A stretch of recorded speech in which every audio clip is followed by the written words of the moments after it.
Hello, and welcome to the Within podcast. Thanks for joining us again today. I'm here with co-hosts Heidi and Allie, and we are excited to talk about today's topic all about culture. So, Allie, do you want to kick us off?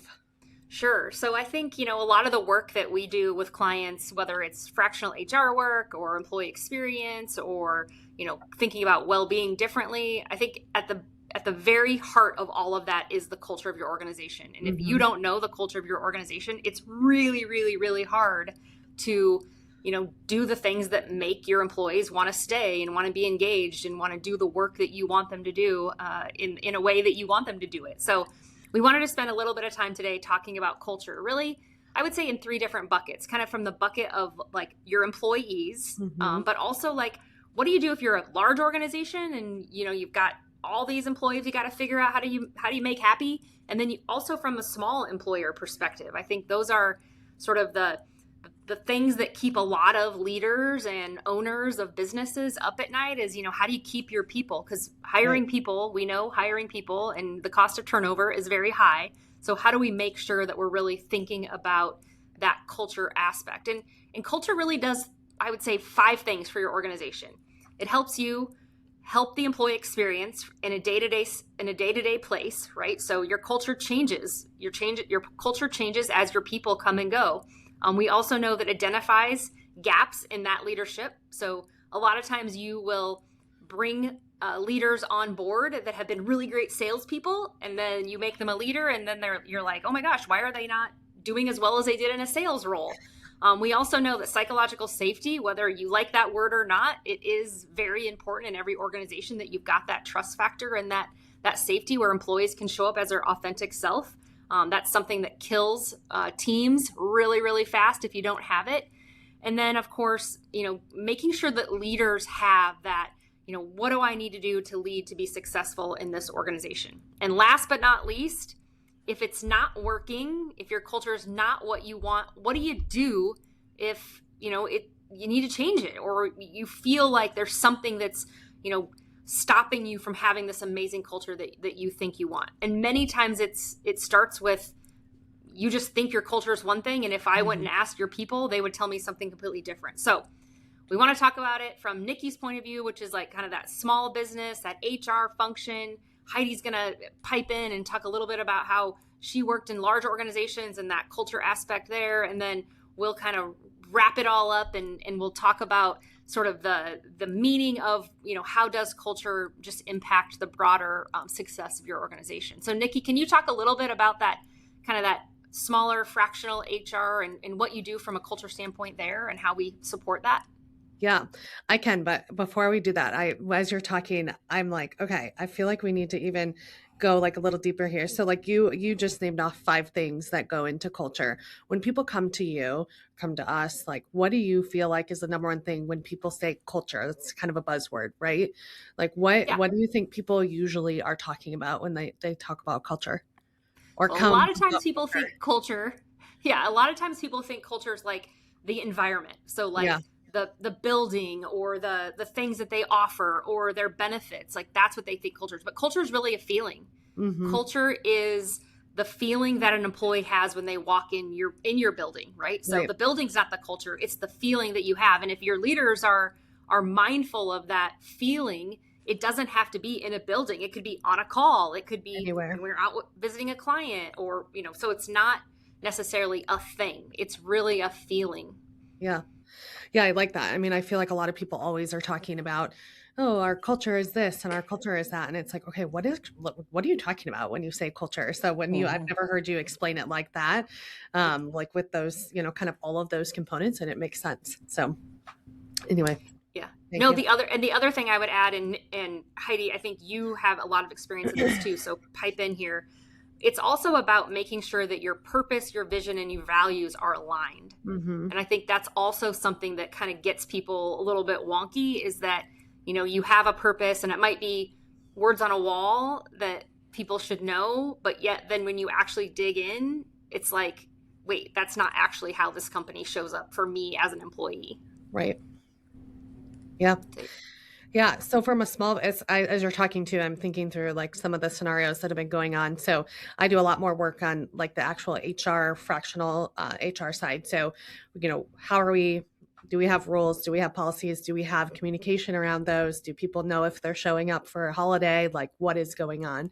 And I think um, the listening sessions have been that's something Allie kind of introduced me the formal term to this year, and it's been interesting, especially in a small business. I think people like to think, oh, we're all, small business family. We all know each other. All the things are happening.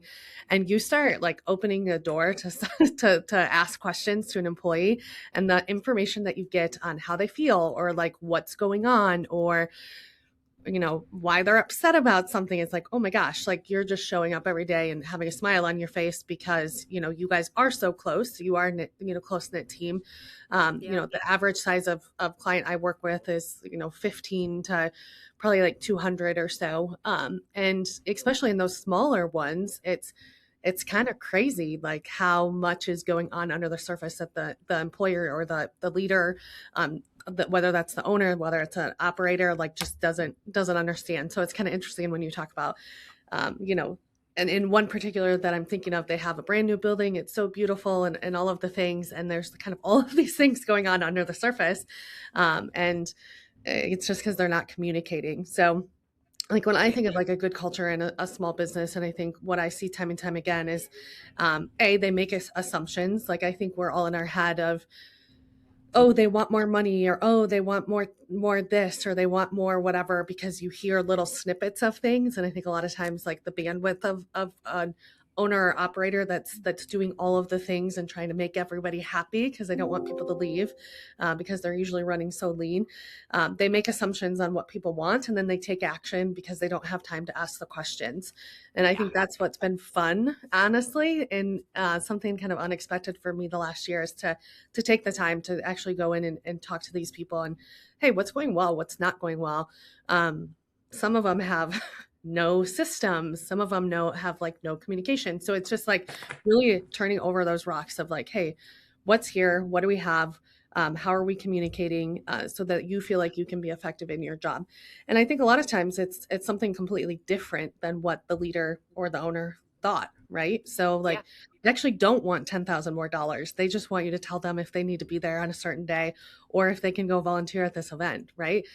Yeah. So I think it's just, I that's probably like the biggest thing I see when I talk about culture. I think a lot of small businesses have a good culture because they are so close knit. Simple.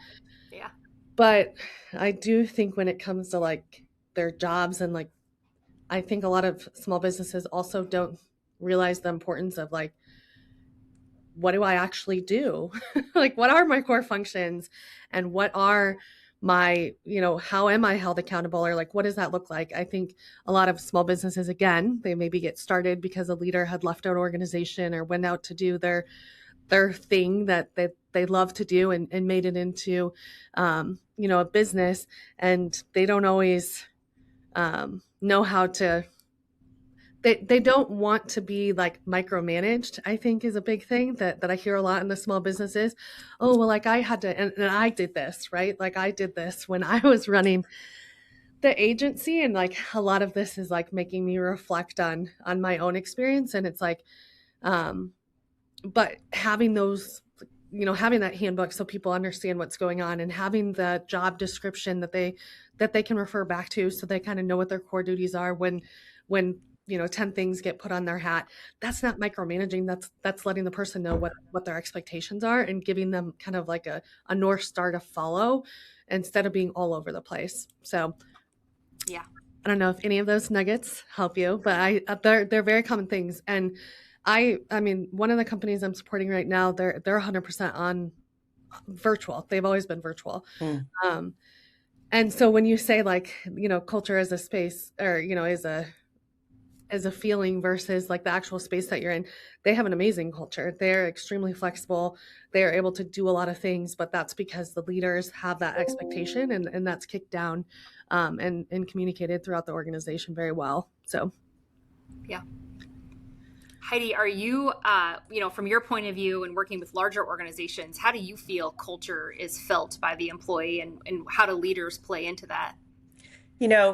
Quite honestly, it's not a whole lot different than the small business. It's just, if you think about it, sometimes small businesses is one team in a Yeah. larger organization, and so it's just at a grander scale. And what I love, at least with the organizations that I've worked with and doing some sort of culture assessment, is individually assessing each one of those leaders and getting their thoughts Yeah. on how they view those questions for the organization. And sometimes their view is just maybe as myopic as their team. But again, they're a leader, most likely on some sort of executive leadership Mhm. team. So they're part of that team in which those leaders are working together. And then bringing that information together collectively and having that conversation with those leaders together, Yeah. after you've already assess them separately or individually, and then bringing it all together. It's very eye-opening, and it's probably the best dialogue that an organization can have, because you just find out you have some leaders that are aligned and some Mhm. that disagree or agree to disagree, and you leave the conversation with just a different approach to how you want to continue to lead the organization and lead your team, but also what are the things that we want to work on, and make those decisions collectively as to what's best for the culture. um, and again, they're doing those leaders are kind of doing it based on how what their feelings Mhm. Yeah. are, and how they're led as well, because there's ultimately someone that's making those decisions that may or may not be them. So it's a very powerful exercise, for lack of a Mhm. better term, and that leads to a very powerful conversation that I would hope that most organizations are doing on a regular basis, not just when we come in and help them, that one time, but instead doing it on a more frequent, whether it be annually, biannually, because, like you said, things do change. The Yeah. Right. culture changes based on the employees that are coming in, and sometimes those leaders that are even coming in. The change of leader can really change a culture. Um, So, how often do you think is reasonable for employers, no matter what the size, to do some of these listening exercises or kind of assessments of how things are going? Yeah. So that's a I would, it's Go a ahead, good Nikki. question. Yeah. Yeah. I would just say one thing before you get to like listening sessions is to do the assessment first. And the assessment is a quick, it should be a relatively quick, like 10-minute survey. If you're doing a culture assessment, you can do it two different ways. You can do an actual assessment for the whole organization. So it doesn't matter if you have 15 people or 15,000. Doing that culture assessment gives you a baseline to what your people think. And then you can do listening sessions with a smaller group. You can do leader listening sessions, or you can do employee listening sessions. And then bringing all those together gives you a really good picture of, if you think about your organization, whether it's your Mhm. organization's identity, whether it's your leadership, whether it's your environment or your work-life balance, like those are the metrics that you can really say, can we shift the needle in our culture using the lens of those five things? So it's like the doing it every year, I think, is probably something we would recommend at a minimum, every 18 to 20 months. I think it's doing that, but it doesn't have to be the whole population. You could just do a segment of the population. And we've even done it where, teams are having issues. So it's Mhm. almost like doing like a team health exercise. So, you've got a specific team that is struggling because they've had high turnover on the team, or you've had, you know, your leaders are leading in a different way than what their last leader had led Right. in, and so you could do something just specific for a small team too. Yeah. Yeah, that initial culture assessment really is pretty telling and eye-opening. And I know Allie kind of starts with, the five categories, and that's typically what I also had used in doing the cultural assessments, but it might morph out to other topics, because you just find that an organization has either pain points or passion around something else that really just makes their culture different. Mm-hmm. And then what I have found in doing this, the cultural assessment and then the listening sessions, it really does lead more to what that true employee value proposition is. Because again, leaders might have set out saying this is what our employee value proposition is and trying to bring, to attract and retain talent, and come to find out it might be a little bit different as a result of these conversations. Yeah. It's So what? powerful. Yeah. So for me and also for the listeners that might be listening. So I'm just again thinking of the business I'm working with, either have or am right now. Some of them, when I ask what their mission is, they like look at me sideways, like, what are you even talking about? And like I think they have one, right? Like I think one in particular I'm thinking of, it's like they all have like a goal. They've had a lot of growth. They're looking to continue to scale.